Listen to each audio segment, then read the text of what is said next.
PTI बरतानिया के regional intra party election 2022 में पीटीआई यूथ ने बड़े बड़े ब्रिज उलटा दिए। लंदन रीजन से लंदन ड्रीम टीम ने 1414 वोट लेकर मियां वहीदुर रहमान की टीम खान को बआसानी शिकस्त दी। टीम खान सिर्फ 1259 वोट हासिल कर सकी।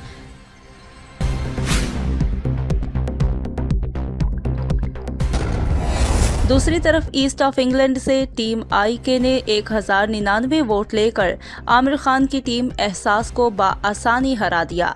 आमिर खान और उनके पैनल को सिर्फ 785 वोट कास्ट हुए।